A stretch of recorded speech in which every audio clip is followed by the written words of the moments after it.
So হলো, আশা করি সবাই ভালো আছেন আর আপনারা দেখছেন my channel talk of cinema. আর আমি এখন কথা বলবো নন্দামুরি বালাকৃষ্ণ স্যারের আখন্ডা 2 মুভিটা নিয়ে। তো চলুন কথা বলা যাক। ভাই, এটা নিয়ে বলার কিছু নাই, কারণ এটা নিয়ে কিছু বলা লাগে না।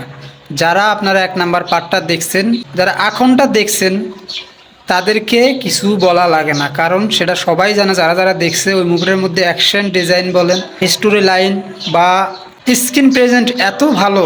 ওর একটা মাস্টারপিস মুভি ছিল। আর এটা হচ্ছে সেই আকন্ডা মুভিরই সিকুয়েলস, আকন্ডা 2। তো গল্পটা আকন্ডা 1-এর শেষ থেকে কন্টিনিউ করছে এই আকন্ডা 2 মুভিটা। আর এটার মধ্যে আরও কিছু কিছু জিনিস যে এত সুন্দরভাবে প্লাস করছে, ততবারই আপনি আকন্ডাকে দেখবেন ততবারই আপনার শরীরে একটা ঘুষ বাম দেবে। তো যারা এখন পর্যন্ত দেখেন নাই, আগে দেখেন, তারপরে অন্য কিছু। বিশেষ করে মুভিটার শেষ মোমেন্টে যায়, লাস্ট মোমেন্টে যায় আপনাদের এতটাই ভালো লাগবে। আর যারা যারা শনি এপিসোড দেখছেন, যেটা কালার টিভিতে চলতো, এটা একটা না অথবা 4-5 মাস চলছিল, তো যারা ওটা দেখছেন ওটার থেকে একটা সারপ্রাইজ লাস্ট মোমেন্টে এই মুভিতে আছে।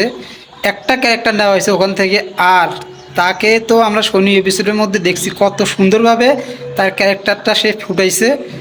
এর মুভির মধ্যেও তার ব্যতিক্রম না। বিশেষ করে শেষে তাকে দেখে আমি পুরো অবাক হয়ে গেছি, কারণ আমি এটা এক্সপেক্ট করি নাই। আর এত সুন্দরভাবে তার ক্যারেক্টারটা সে ফিল করছে, একদম অসাধারণ। এটা নিয়ে আর বেশি কিছু বলবো না, কারণ এটা নিয়ে বলা লাগে না। এটা মুভিটি কেমন সেটা সবাই জানে যারা আগের পার্টটা দেখছেন। তো আজ এই পর্যন্তই, দেখা হবে পরবর্তী কোনো ভিডিওতে। প্লিজ যদি চ্যানেলে নতুন হয়ে থাকেন, প্লিজ চ্যানেলটা সাবস্ক্রাইব করে দেবেন, ভিডিওটা ভালো লাগলে লাইক করে দেবেন।